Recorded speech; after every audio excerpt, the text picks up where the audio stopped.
Transformation, transfer ಒಂದು ಡಿಪಾರ್ಟ್ಮೆಂಟ್ಗೆ ಒಬ್ರು ಹೋದ್ರೆ ಅಲ್ಲಿರೋರು ಇನ್ನೊಂದು ಡಿಪಾರ್ಟ್ಮೆಂಟ್ಗೆ ಹೋಗ್ಲೇಬೇಕು ಅಥವಾ ರಿಟೈರ್ಡ್ ಆಗಬೇಕು. ಈ ಜಗತ್ತು ಟ್ರಾನ್ಸ್ಫರ್ಗಳ ಮೇಲೆ ಡಿಪೆಂಡ್ ಆಗಿದೆ.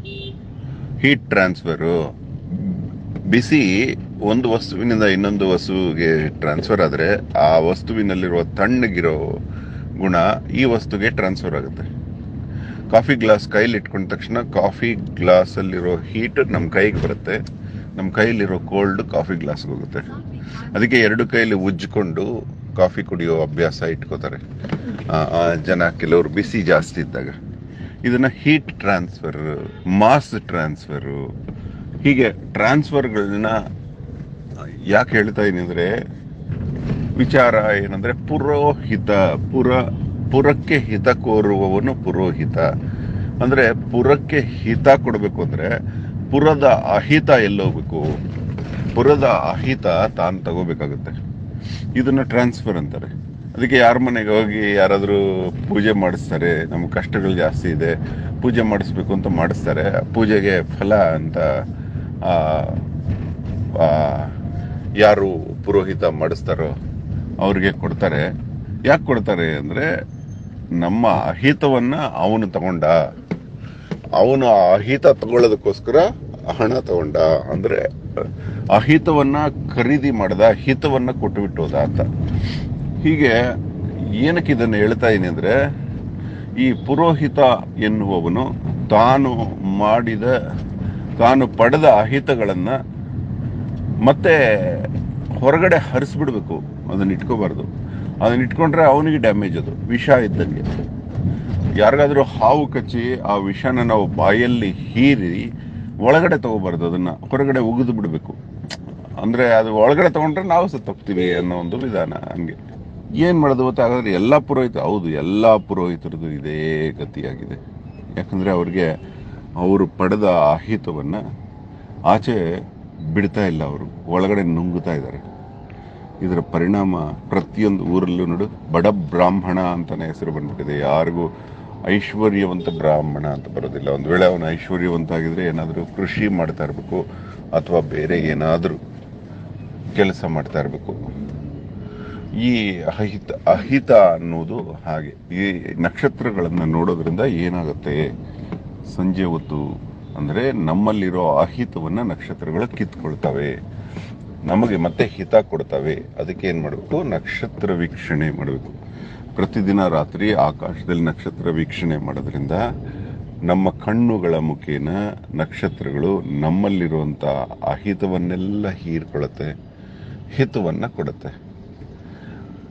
ಅದಕ್ಕೆ ಏನೋ ಹಿತ ಆಯ್ತಪ್ಪ, ಸಮುದ್ರ ತೀರದಲ್ಲಿ ಏನೋ ಹಿತ ಆಯ್ತು ಅಂದ್ರೆ ಸಮುದ್ರ ಕೂಡ ನಮ್ಮಲ್ಲಿರೋ ಅಹಿತವನ್ನ ಕಿತ್ಕೊಳ್ಳುತ್ತೆ. ಅಹಿತವನ್ನ ಕಿತ್ಕೊಳ್ಳೋದು ಯಾವ್ಯಾವುದು ಅಂದ್ರೆ ಕಾಡುಗಳು, ಮೇಡುಗಳು. ಕಾಡುಗಳು ಕೂಡ ನಮ್ಮ ಅಹಿತವನ್ನ ಕಿತ್ಕೊಳ್ಳುತ್ತೆ. ಬೆಟ್ಟ ಗುಡ್ಡಗಳು, ಸ್ಥಾವರ ಲಿಂಗಗಳು, ಅವಕ ಅಭ್ಯಂಗಗಳು. ಬೆಟ್ಟ ಗುಡ್ಡ ಸ್ಥಾವರ ಲಿಂಗ ಅವಕ ಅಭ್ಯಂಗ. ಸುಮ್ನೆ ಹೇಳೋದಲ್ಲ ಇದು. ಯಾಕೆ ಬೆಟ್ಟಗಳು ಹತ್ಬೇಕು ಅಂದ್ರೆ ನಮ್ಮಲ್ಲಿರೋ ಅಹಿತ ಚೆಲ್ಲಿ ಬರಬೇಕು. ಇದಕ್ಕೆ ಸೈನ್ಸ್ ಏನ್ ಹೇಳುತ್ತೆ ಅಂದ್ರೆ, ಅಯಾನ್ ಎಕ್ಸ್ಚೇಂಜ್ ಅಂತ ಮಾಡಿದ್ರು, ಅಯಾನ್ ಟ್ರಾನ್ಸ್ಫರ್ ಅಂತ, ಅಯಾನ್ ಎಕ್ಸ್ಚೇಂಜ್ ಅಂತ ಕಂಡುಹಿಡಿದ್ರು ಅವ್ರು. ಏನು ಅಂದ್ರೆ, ಯಾಕೆ ಜನ ಕಾಡು ಮೇಡ್ ನೋಡಕ್ ಹೋಗ್ತಾರೆ, ಜಲಪಾತಗಳನ್ನ ನೋಡಕ್ ಹೋಗ್ತಾರೆ? ಯಾಕೆ ಅಂದ್ರೆ ಅವ್ರು ಕಂಡುಹಿಡಿದ್ರು ಆ ವಾತಾವರಣದಲ್ಲಿ ಏನಿದೆ ಅಂದ್ರೆ, ನಮ್ಮ ಊರಲ್ಲಿ ಇಲ್ಲದೆ ಇರೋ ವಾತಾವರಣದಲ್ಲಿರೋ ಇಲ್ಲದೆ ಇರೋ ವಸ್ತುಗಳಲ್ಲಿ ಏನಿದೆ ಅಂದ್ರೆ, ಅಲ್ಲಿ ಒಂದು ಅಯಾನ್ ಸುತ್ತಾ ಇತ್ತು. ಅದೇನದು, ನೆಗೆಟಿವ್ ಅಯಾನ್ ಅಂತ ಹೆಸರಿಟ್ಟಿರೋದಕ್ಕೆ. ಯಾವುದಕ್ಕೆ ನೆಗೆಟಿವ್ ಅಯಾನು? ಈ ಊರಲ್ಲಿ ತಯಾರಾಗೋ ಪಾಸಿಟಿವ್ ಅಯಾನ್ ಇದೆಯಲ್ಲ, ಅದಕ್ಕೆ ನ್ಯೂಟ್ರಲ್ ಮಾಡುವಂತ ನೆಗೆಟಿವ್ ಅಯಾನ್. ನಮ್ಮಲ್ಲಿ ಅನೇಕ ಪಾಸಿಟಿವ್ ಅಯಾನ್ಸ್ ತುಂಬಿಕೊಂಡಿರುತ್ತೆ. ಆ ನೆಗೆಟಿವ್ ಅದು ನಮ್ಮ ಮನೆಯಲ್ಲಿರೋ ಕಸ ಅಂತ ಇಟ್ಕೋ. ಯಾವ ಮನೆಯಲ್ಲಿ ಅಯನೈಸರ್ ಅಂತ ಇಟ್ಕೋತಾರೆ ಅಮೆರಿಕಾದಲ್ಲಿ. ಅಯನೈಸರ್ ಅಂದ್ರೆ ಅದು ನೆಗೆಟಿವ್ ಅಯಾನ್ ಪ್ರೊಡ್ಯೂಸ್ ಮಾಡುತ್ತೆ. ಆ ಅಯನೈಸರ್ ಹವನ ಮಾಡ್ದಂಗೆ, ಹವನ ಹೆಂಗೆ ನೆಗೆಟಿವ್ ಅಯಾನ್ಗಳನ್ನ ಪ್ರೊಡ್ಯೂಸ್ ಮಾಡುತ್ತೋ ಹಂಗೆ ಪ್ರೊಡ್ಯೂಸ್ ಮಾಡಿ ಅಲ್ಲಿ ಎದ್ದ ಪಾಸಿಟಿವ್ ಅಯಾನ್ಸ್ನ ನ್ಯೂಟ್ರಲೈಸ್ ಮಾಡಿ ಕೆಳಗೆ ಬೀಳಿಸುತ್ತೆ. ಅದನ್ನ ಡಸ್ಟ್ ಅಂತಾರೆ. ಡಸ್ಟ್, ನಮ್ಮ ಮನೇಲಿ ಡಸ್ಟ್ ಅಲರ್ಜಿ ಅಂತಾರಲ್ಲ, ಅದು ಪಾಸಿಟಿವ್ ಅಯಾನ್. ಅದಕ್ಕೆ ನೀವು ಹಿಮಾಲಯಕ್ಕೆ ಹೋದ್ರೆ, ಹಿಮಾಲಯದಲ್ಲಿ ಈ ಕೋಲ್ಡ್ ಇರೋರ್ಗೂ ಕೋಲ್ಡ್ ಆಗೋದಿಲ್ಲ. ಬೆಂಗಳೂರಲ್ಲಿ ಕಾಂಗ್ರೆಸ್ ಪ್ಲಾಂಟ್ಸ್ ಅಂತಿದೆಯಲ್ಲ, ಅವುಗಳಿಂದ ಅನೇಕರಿಗೆ ಬ್ರಾಂಕೈಟಿಸ್, ಉಸಿರಾಟದ ತೊಂದರೆಗಳಾಗುತ್ತೆ. ಇಲ್ಲಿ ಏನು ಅಷ್ಟು ಕೋಲ್ಡ್ ಇಲ್ಲ. ಜನ ಅನ್ಕೋದ್ರೆ ಕೋಲ್ಡ್ ಕಂಟ್ರಿಗೆ ಹೋದ್ರೆ ಕೋಲ್ಡ್ ಆಗುತ್ತೆ ಅಂತ. ಸುಳ್ಳು. ನೀವು ಹಿಮಾಲಯಕ್ಕೆ ಹೋಗಿ ಕೋಲ್ಡ್ ಆಗೋದಿಲ್ಲ, ಯಾಕಂದ್ರೆ ಅಲ್ಲಿ ನೆಗೆಟಿವ್ ಅಯಾನ್ಸ್ ಇರುವಂತ ಹಿಮ ಇದೆ. ಹೀಗೆ ನೆಗೆಟಿವ್ ಅಯೋನೈಸರ್ ಅಂತ ಮಾಡಿದ್ರು. ಅಲ್ಲಿ ಟ್ರಾಫಿಕ್ಗಳಲ್ಲಿ ಕೂಡ ಅಷ್ಟೇ, ಅಮೆರಿಕಾದಲ್ಲಿ ಅಯಾನ್ ಪಂಪ್ಸ್ ಅಂತ ಇದೆ. ಅಯಾನ್ ಪಂಪ್ಸ್ ಅಂದ್ರೆ ನೆಗೆಟಿವ್ ಅಯಾನ್ನ ಪಂಪ್ ಮಾಡಿ ಬಿಡ್ತಾರೆ ಗಾಳಿಯಲ್ಲಿ. ಅವಾಗ ಜನಕ್ಕೆ ಫ್ರೆಶ್ ಫೀಲ್ ಆಗುತ್ತೆ. ಬಾ, ಎಷ್ಟು ಫ್ರೆಶ್ ಆಯ್ತಪ್ಪ ಅಂತಾರೆ. ಎಷ್ಟೋ ಸಲ AC ಹೋಗ್ತಾ ಇದ್ರು ನಾವು ಕಾಡಲ್ಲಿ ಹೋಗ್ಬೇಕಾದ್ರೆ ವಿಂಡೋ ತೆಗಿಯೋ ಚೆನ್ನಾಗಿರುತ್ತೆ ಫೀಲಿಂಗ್ ಅಂತಾರೆ. ಆ ಫೀಲಿಂಗ್ ಕ್ರಿಯೇಟ್ ಮಾಡುತ್ತಲ್ಲ, ಅದನ್ನ ನೆಗೆಟಿವ್ ಅಯಾನ್ ಅಂತಾರೆ. ಈ ನೆಗೆಟಿವ್ ಅಯಾನ್ ಬಗ್ಗೆ ನೀವೆಲ್ಲ ಅಧ್ಯಯನ ಮಾಡ್ಕೊಳ್ಳಿ. ನಿಮ್ಮ ಮನೆಗಳಲ್ಲಿ ಆ ನೆಗೆಟಿವ್ ಅಯಾನ್ ಬರೋ ಥರ ಮಾಡ್ಕೊಳ್ಳಿ. ಅಯೋನೈಸರ್ಸು, ಅಯೋನ್ ಎಕ್ಸ್ಚೇಂಜರ್ಸು ಇವನ್ನೆಲ್ಲ ಬಳಸ್ಕೋಬೋದು. ಅಥವಾ ಹವನ ಮಾಡೋದು. ಬೆಂಕಿಗೆ ಏನೇ ಹಾಕಲಿ, ತಿನ್ನುವ ವಸ್ತುಗಳು ಅದು ನೆಗೆಟಿವ್ ಅಯಾನ್ಸ್ನ ಪ್ರೊಡ್ಯೂಸ್ ಮಾಡುತ್ತೆ. ಹೀಗೆ ನಾವು ಒಬ್ಬರಿಗೆ ಸಾಲ ಇರುತ್ತೆ ಅಂತ ಇಟ್ಕೋ, ನೀನು ಅವನ ಸಾಲ ತೀರಿಸಿದ್ರೆ ಆ ಸಾಲ ನಿನ್ನ ಬೆನ್ನಿಗೆ ಬರುತ್ತೆ. ಅಂದರೆ ಅವನ ಅಹಿತವನ್ನು ನೀನು ತಗೊಂಡೆ, ನಿನ್ನ ಹಿತವನ್ನು ಅವನಿಗೆ ಕೊಟ್ಟೆ. ಹೀಗೆ ತುಂಬ ಕೇರ್ಫುಲ್ ಆಗಿರ್ಬೇಕು ನಾವು ಮಾಡೋ ಪ್ರೊಫೆಷನ್ಸ್. ಇಂಡೈರೆಕ್ಟ್ಲಿ ನಾವೆಲ್ಲ ಮಾಡೋ ಪ್ರೊಫೆಷನ್ ಕೂಡ ಒಂದು ರೀತಿಯಲ್ಲಿ ಟ್ರಾನ್ಸ್ಫರ್ ಅಂತಾರೆ. ಆ ಟ್ರಾನ್ಸ್ಫರ್, ಈ ಟ್ರಾನ್ಸ್ಫರು ಅಂತ. ಅಂದರೆ ಟ್ರಾನ್ಸ್ಫರ್. ಇವಾಗ ನನಗೆ ಯಾರಾದರೂ ಒಬ್ಬರು ಕೆಲಸದಲ್ಲಿ ಉಪಯೋಗ ಮಾಡಿದ್ರೆ ಅವನು ನನಗೆ ಹಿತ ಮಾಡ್ದ, ನನ್ನ ಅಹಿತನ ಅವನು ತಗೊಂಡ, ಅದಕ್ಕೋಸ್ಕರ ಅವನಿಗೆ ನಾನು ಪೇ ಮಾಡಬೇಕಾಗುತ್ತೆ. ಅದನ್ನು ಬ್ಯಾಲೆನ್ಸ್ ಅಂತಾರೆ. ಹಾಗೆ ಇದೆಲ್ಲ ಇದನ್ನ ಅರ್ಥ ಮಾಡ್ಕೊಂಡವ್ರಿಗೆ ಕಷ್ಟಗಳೇ ಬರೋದಿಲ್ಲ. ನ್ಯೂಟ್ರಲ್ ಆಗ್ತಾನೆ ಇರುತ್ತೆ. ನಮ್ಮೊಳಗೆ ಬಂದಿರೋ ಎಕ್ಸಿಟ್ ವಾಲ್ವ್ಸ್ ಇರುತ್ತೆ, ಅಯಾನ್ ಎಕ್ಸಿಟ್ ವಾಲ್ವ್ಸ್ ಅಂತ. ಅಂದರೆ ಅವ್ರ ಹತ್ರ ಮತ್ತೆ ನೀನು ಹೆಂಗೆ ಮಾಡ್ತಿದ್ಯಾ ಅಂದರೆ, ನಾನು ಈ ಎಕ್ಸಿಟ್ ವಾಲ್ವ್ಸ್ನ ಓಪನ್ ಮಾಡಿಟ್ಟಿದ್ದೀನಿ ಆದಷ್ಟು. ಹಾಗಂತ ನನಗೆ ಅಫೆಕ್ಟ್ ಆಗೋದಿಲ್ಲ ಅಂತೇನಿಲ್ಲ, ಆಗುತ್ತೆ. ಅದರ ಅರಿವಿದೆಯಲ್ಲ, ಒಳಗೆ ಬಂದ ತಕ್ಷಣ ಒಳಗೆ ಸೇರಿಸೋದಿಲ್ಲ, ಸೇರಿಸಿದ್ರು ನಾವು ಒಳಗಡೆ ಕೂಡಿಟ್ಕೋಬಾರ್ದು. ಅದೊಂದು ನರಕ ಅದು. ಹಾಗೆ ಆದಷ್ಟು ನೀವು ನೋಡಿರ್ಬೋದು, ನಾನು ಇವಾಗ ಅವಾಗ ಇಡ್ತಾ ಇರ್ತೀನಿ, ನೀನು ಯಾವನಲ್ಲ, ನಿಂದೇನಕ್ಕೋ ನಾನು ತಗೋಬೇಕು, ನಿಂದು ನೀನು ಅನುಭವಿಸ್ಕೊಳ್ಳಲ್ಲ, ನನಗ್ಯಾಕೆ ಕೇಳ್ತೀಯ ಅಂತ ಬೈತಾ ಇರ್ತೀನಿ ನೋಡಿ. ಬಿಟ್ಟಾಕಿದ್ದೀನಿ ಇದನ್ನೆಲ್ಲ. ಮೊದಲು ಆ ಥರ ಪ್ರತಿಯೊಬ್ಬರ ಅಹಿತಗಳನ್ನು ಸ್ವೀಕರಿಸೋದಿಲ್ಲ. ನೀವು ನೋಡಿರ್ಬೋದು ಸಂತ ಶಿಶ್ನಾಳ್ ಶರೀಫದ ಪಿಕ್ಚರಲ್ಲಿ ಗುರು ಗೋವಿಂದ ಲಾಸ್ಟಲ್ಲಿ ಊರಿಗೆಲ್ಲ ಕಲ್ರ ಬಂದಾಗ ಶ್ರೀಯಂತ್ರಕ್ಕೆ ಪೂಜೆ ಮಾಡಿ, ಭೈರವಿ ಬಗಲಾಮುಖಿ ಅಂತ ಹೇಳಿ ಪೂಜೆ ಮಾಡಿ ಅವನು ಊರಿಗೆ ಬಂದಿರೋ ಎಲ್ಲ ಕಲ್ರನ್ನ ತನ್ನ ಮೇಲೆ ತಗೊಂಡು ಪ್ರಾಣ ಬಿಟ್ಬಿಡ್ತಾರೆ. ಅಂದರೆ ಊರನ್ನ ಕಾಪಾಡಿ ಊರಿಗೆ ಹಿತ ಕೊಟ್ಟು ತನ್ನ ಸತ್ತು ಹೋಗ್ತಾರೆ. ದಟ್ ಈಸ್ ಅಂದರೆ ಲೋಕ ಕಲ್ಯಾಣ ಅರ್ಥಕ್ಕೆ ಬದುಕಬೇಕು ನಾವು. ಕೊನೆಯಲ್ಲಿ ಒಬ್ರಿಗೋಸ್ಕರ ಇಬ್ರಿಗೋಸ್ಕರ ಬದುಕೋದು ಅದು ದುಃಖ ಆಗುತ್ತೆ. ಆದಷ್ಟು ನಾವು ಯಾರ ಫಲ ಇಟ್ಕೋಬಾರ್ದು. ಒಬ್ಬರ ಹತ್ರ ಫ್ರೀಯಾಗಿ ಎಲ್ಲರ ಹತ್ರ ಸೇವೆಗಳು ಮಾಡಿಸ್ಕೋಬಾರ್ದು. ಅದರಿಂದ ಅಹಿತ ತಗೊಳ್ಳಂಗಾಗುತ್ತೆ.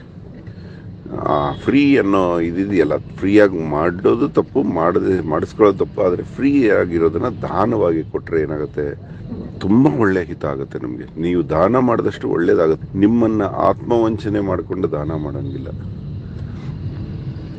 ನೀವೆಲ್ಲ ತಿಳ್ಕೊಂಡ್ರೆ ನಿಮ್ಗೆ ಹೆಲ್ಪ್ ಆಗ್ಬೋದು ನಿಮ್ಮ ಜೀವನದಲ್ಲಿ.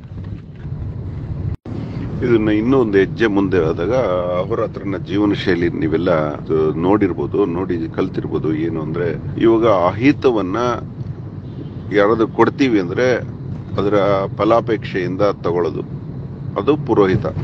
ಅವನು ಹಣ ತಗೊಂಡು ಹವನ ಮಾಡಿ ಅವರ ಅಹಿತನ ತಗೊಂಡು ಮನೆಗೆ ಬರ್ತಾನೆ, ಇವನ ಹಿತಾನ ಅವ್ರಿಗೆ ಕೊಟ್ಬಿಟ್ಟು ಬರ್ತಾನೆ.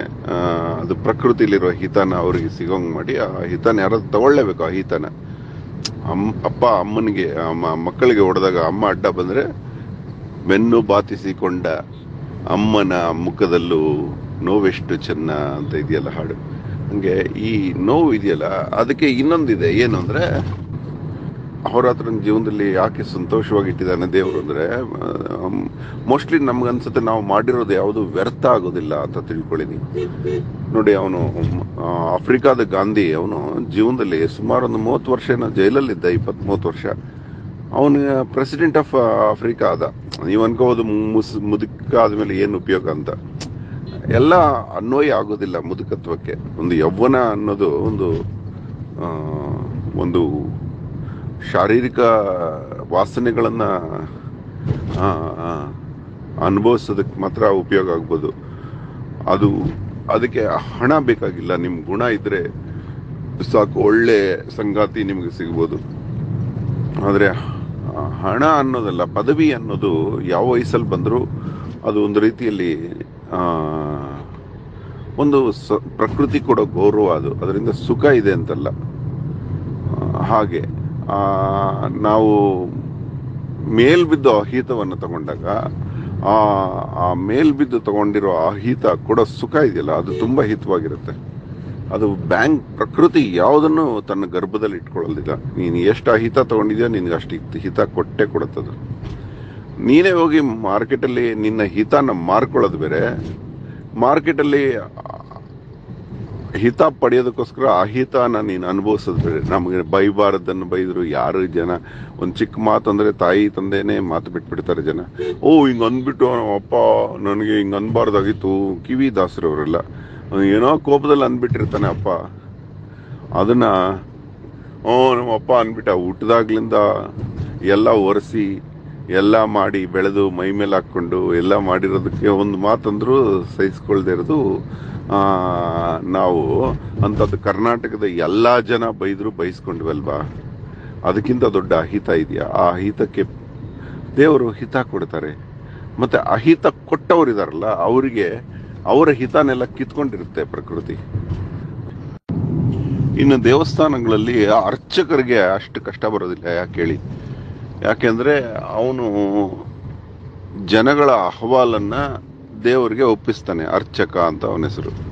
ಅವನು ಅರ್ಚನೆ ಮಾಡ್ತಾನೆ, ಇಂಥವ್ರು ಬಂದಿದ್ದಾರೆ ದೇವ್ರೆ ಅಂತ ಹೇಳ್ತಾನೆ. ದೇವ್ರಿಗೆ ಒಪ್ಪಿಸ್ಬಿಡ್ತಾನೆ. ಅವನ ಮಧ್ಯೆ ನಿಂತ್ಕೊಳ್ಳಲ್ಲ, ಎದುರು ಕಣ್ಣಿಟ್ಟು ನಿಂತ್ಕೊಳ್ಳೋದಿಲ್ಲ. ಮತ್ತೆ ಅವನು ಸಂಭಾವನೆಯಾಗಿ ಕೇಳೋದಿಲ್ಲ ಏನು ನನಗಿಷ್ಟು ಬೇಕು ಅಂತ. ತಟ್ಟೆಗೆ ಏನು ಬಿದ್ದರೆ ಮಂಗಳಾರತಿ ತಟ್ಟೆಗೆ ಅದನ್ನು ತಗೊಂಡು ಜೀವನಾಂಶ ನೋಡ್ಕೋತಾನೆ. ಎಷ್ಟೋ ಜನ ಅರ್ಚಕರು ಪಾಪ ಇಂದಿಗೂ ಕಾಡಲ್ಲಿ ನಡ್ಕೊಂಡೋಗಿ ದಿನ ಪೂಜೆ ಮಾಡ್ತಾರೆ. ಅಲ್ಲಿ ಯಾರು ನರಪಿಳ್ಳೆ ಕೂಡ ಇರೋದಿಲ್ಲ.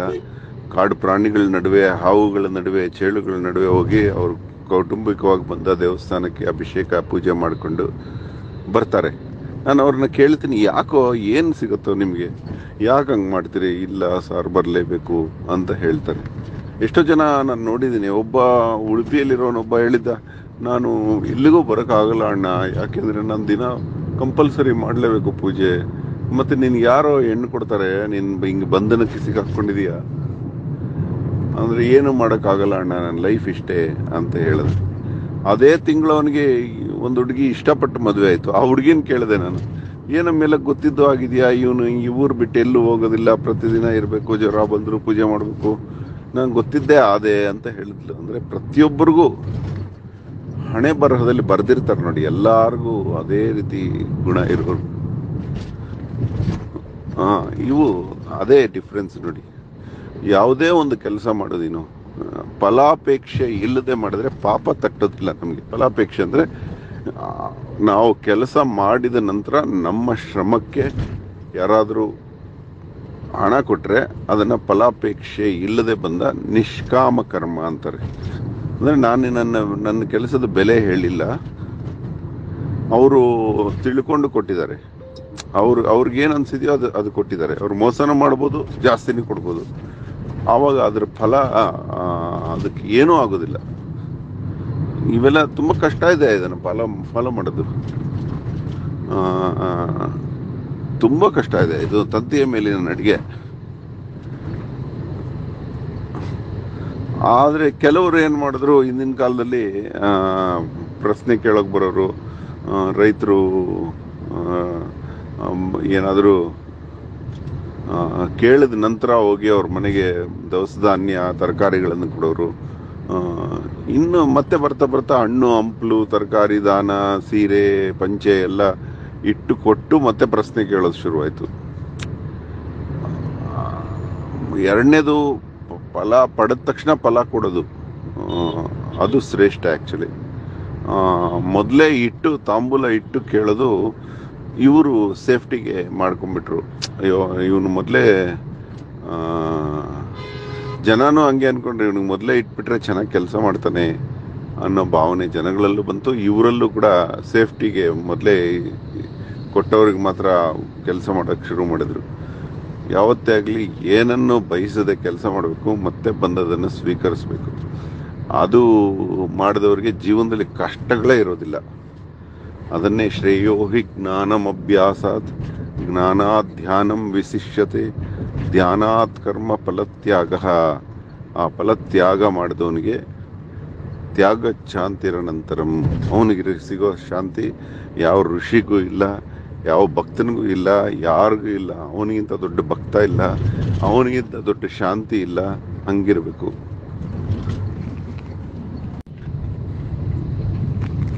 ಧನ್ಯವಾದ. ಅಹೋರಾತ್ರ.